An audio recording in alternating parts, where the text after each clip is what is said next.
Just beyond the boundary of my home in Lahore lies a small patch of land that looks, at first glance, quite ordinary. A few fields, scattered trees, and some irrigation channels. But look closer, and you'll see something extraordinary. Amid the concrete and the chaos of urban life, this small agricultural pocket has become a living, breathing habitat.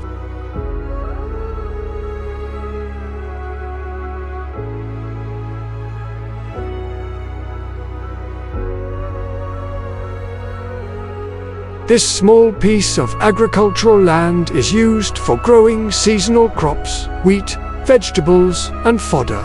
Every plow, every seed, every drop of irrigation water sets in motion a chain of life. Crops bring seeds. Seeds attract rodents and insects. And these in turn invite birds and predators.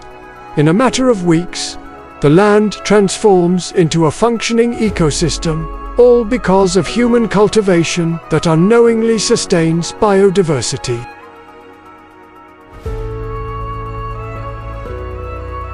This patch of land is surrounded by houses, roads, and walls, yet it continues to support dozens of bird species. Common residents, like the jungle babbler, common myna, and Eurasian collared dove, are here year-round. In winter, migratory birds arrive. Species like the red-headed bunting, blue-throat, black redstart, Siberian stonechat, and several warblers from Central Asia.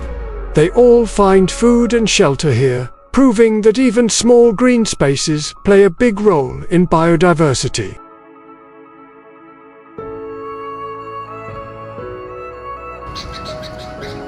Among the most dominant residents is the Shikra, a small hawk that has perfectly adapted to city-edge living. It hunts small birds, lizards, and sometimes even rodents, helping to maintain a natural balance. I often see one perched quietly on a boundary wall or tree, scanning the fields below. Its presence reminds us that even predators can thrive in modified landscapes, as long as there is food and cover. When the fields are irrigated, another group of birds appears, those that prefer wet or damp conditions. Black-winged stilts, green sandpipers, and common moorhens are often seen feeding along the water channels. The white-breasted waterhen can be heard calling from dense vegetation, while the shy, greater-painted snipe sometimes visits after rain. All of them depend on temporary wetlands created by farming.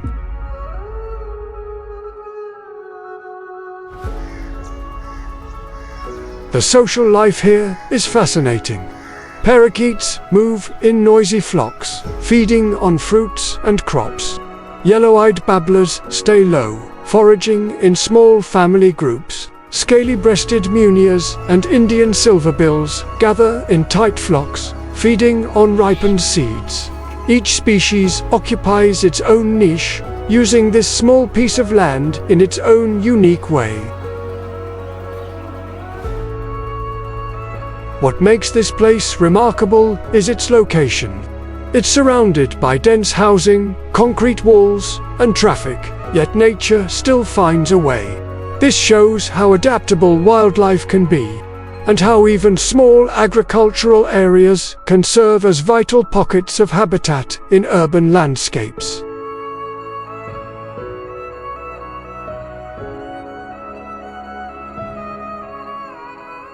Agricultural land doesn't just support crops, it sustains entire ecosystems. From soil organisms and pollinators to birds and predators, everything is connected. If such a small area behind one home can hold this much life, imagine what preserving larger green spaces can achieve.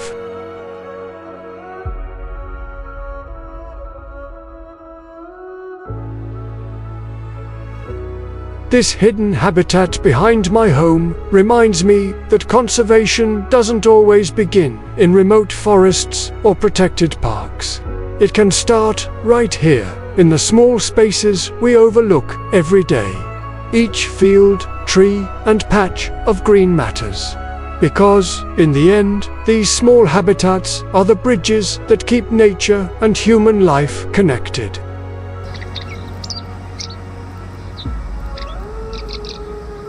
Over the years, I've recorded more than 100 bird species in this area, from tiny chiffchaffs to majestic barn owls, from secretive nightjars to migrating Demoiselle Cranes, from striking black-throated thrushes to the colorful red-headed buntings. Each one adds to the incredible story of how life adapts, survives, and flourishes, even in the fields just behind my home.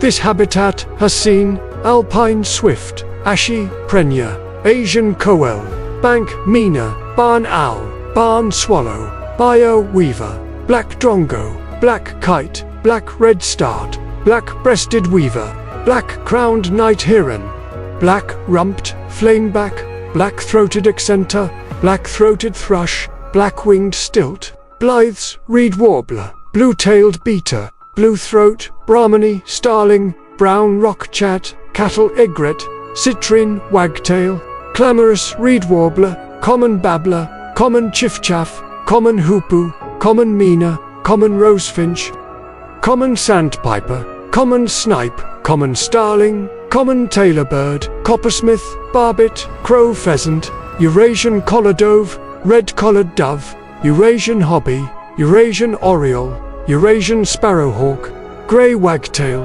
grey-bellied cuckoo, grey-throated martin, green beater, green sandpiper, greenish leaf warbler, house crow, house sparrow, Hume's warbler, Indian grey, hornbill, Indian robin, Indian silverbill, Indian white-eye, Indian pond, heron, intermediate egret, Isabelline wheatear, Jacobin, cuckoo, jungle babbler, jungle mina, laughing dove, lesser whitethroat, little egret, little ringed plover, small pratincle, long-tailed shrike, oriental magpie, robin, peregrine, falcon, pied bush, chat, pied mina, plain prinia, purple sunbird, red-breasted flycatcher, red-headed bunting, red-vented bulbul, red-wattled lapwing, rock pigeon, rosy starling, rufous treepie, savannah nightjar, scaly-breasted, munia, Shikra, Sind sparrow, Spanish sparrow,